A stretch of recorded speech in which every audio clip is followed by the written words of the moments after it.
Hi అండి, నమస్తే. Welcome back to Hema చిట్టి. ఈరోజు మనము బనానా పకోడీ ఎలా తయారు చేయాలో చూద్దాం. వీడియో అయితే పూర్తిగా చూడండి, అప్పుడే మీకు అర్థమవుతుంది.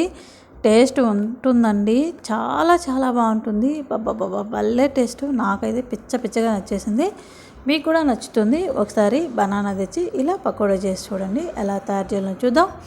ముందుగా నేనైతే 2 బనానా తీసుకున్నానండి. 2 బనానా తీసుకొని తొక్కంతా తీసేసి ఒక గిన్నెలోకి నీరు తీసుకొని ఇది కట్ చేసి ఆ నీళ్ళల్లో వేసేయాలన్నమాట. ఈ తొక్కంతా తీసేసి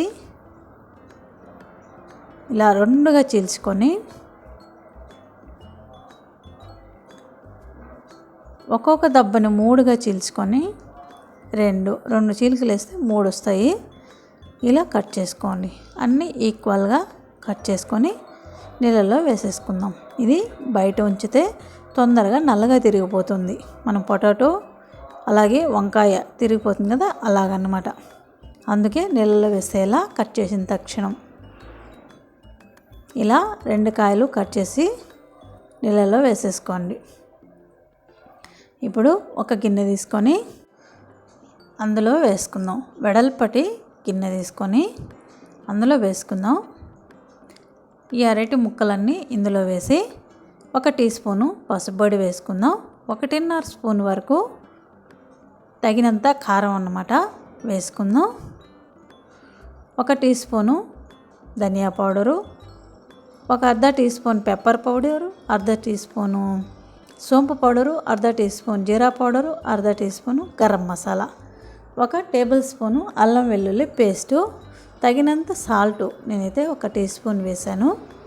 కరివేపాకు సన్నగా తరిగి కొద్దిగా వేసుకోండి. చిల్లీ ఫ్లేక్స్ 1 టీ స్పూన్ వేసుకొని, ఇది కోడిగుడ్డు అండి, 1 గుడ్డు కొట్టి వేసుకుందాం. ఈ కోడిగుడ్డు వేసేదానివల్ల బాగా పడుతుందన్నమాట. మనం ఈ పీసెస్ నుంచి విడిపోదన్నమాట. మసాలా అంతా విడిపోకుండా పట్టుకుంటుంది. అందువల్ల ఎగ్ వేసుకోవాలా. ఎగ్ వేసి ఒకసారి కలుపుకొని శనగపిండి 2 స్పూన్లు టేబుల్ స్పూన్లు, కార్న్ఫ్లోరు 2 టేబుల్ స్పూన్లు, పొడి బియ్యం పిండి 1 టేబుల్ స్పూను వేసి బాగా కలుపుకుందాం.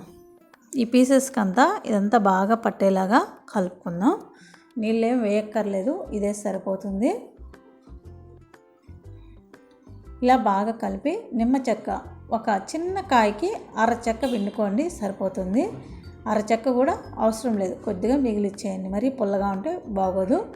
ఇలా కలిపేసి ఒక 15 నుంచి 20 నిమిషాలు పక్కకు పెట్టేయండి. ఆ అరటికాయ పీసులకి మసాలా అంతా పడుతుందన్నమాట, టేస్ట్ బాగుంటుంది. ఇప్పుడు ఒక 20 నిమిషాల తర్వాత ఆయిల్ వేడెక్కిన తర్వాత ఒక్కొక్క పీసుగా తీసి ఈ ఆయిల్లో వేసి డీప్ ఫ్రై చేసుకుందాం.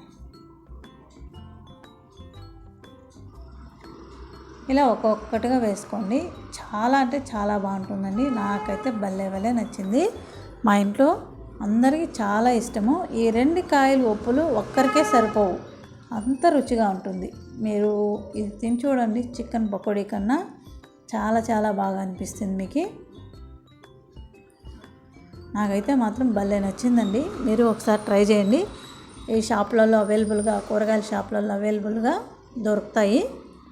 ఒక 10 రూపీస్ లేదా 15 రూపీస్ ఇస్తే 1 కాయ దొరుకుతుంది. 1 కాయ దొరికినా కూడా చేసుకోవచ్చు, చాలా బాగుంటుంది. అంతే, 2 పక్కలా కాల్చి ఇలా తీసేసుకోవడమే. తొందరగా వేగిపోతుంది, చాలా టైం ఏం పట్టదు. అరటికాయ తొందరగా ఉడుకుతుంది అన్నమాట. అంతే అండి. ఇంకొకసారి వేసి చూపిస్తాను. 2 కాయలు 2 ట్రిప్పులకు వేసేయచ్చు. మనం ఎన్ని కాయలన్నా చేసుకోవచ్చు అన్నమాట. మనం తినడానికి సరిపడా చేసుకోవచ్చు. 1 అయినా 2 అయినా లేదా 5 అయినా చేసుకోవచ్చు. ఇలా ఒక్కొక్క పీస్గానే తీసేసుకోండి. ఆయిల్లో కూడా ఇదేమి చెదరదు, ఈ మసాలా అంతా విడిపోదన్నమాట. మనం కోడిగుడ్డు వేసాం కదా, అందువల్ల ఏమి చూడండి, కొద్దిగా కూడా ఆయిల్లో విడిపోదు. మసాలా అంతా ఈ ముక్కలకే పట్టుకొని ఉంటుంది. 2 పక్కల బాగా కాల్చి అంతే అండి, తీసేసుకోవడమే. ఇప్పుడు ఒక ప్లేట్లోకి తీసుకొని సర్వ్ చేసుకుందాం. కొద్దిగా కరివేపాకు పేల్చి వేసుకుందాం. గార్నిష్ కోసం తినడానికి కూడా బాగుంటుంది. మీరు కావాలంటే పచ్చిమిర్చి కూడా పేల్చి వేసుకోవచ్చు. అంతే అండి, అరటికాయ పకోడీ రెడీ అయిపోయింది. ఎప్పుడైనా తిన్నారా మీరు? ఒకసారి తిని చూడండి. ఆహా, సూపర్గా ఉంటుంది. నాకైతే చాలా చాలా నచ్చిందండి. టేస్ట్ అదిరిపోయింది. ఈ వీడియో కనుక మీకు నచ్చింది అనిపిస్తే లైక్ చేయండి, సబ్స్క్రైబ్ చేయండి. మంచి మంచి వీడియోలు వస్తాయి, ఫాలో చేయండి. చూడండి ఎంత సాఫ్ట్గా ఉడికిపోయిందో, సూపర్గా ఉంటుందండి తినడానికి. ఎవరైనా గెస్ట్లు వచ్చినప్పుడు ఇలా చేసి పెట్టండి, ఆశ్చర్యపోతారు. అలాగే అంత టేస్టీగా ఉంటుంది. కరివేపాకు నంచుకోదంటే సూపర్గా ఉంటుందండి. Thank you.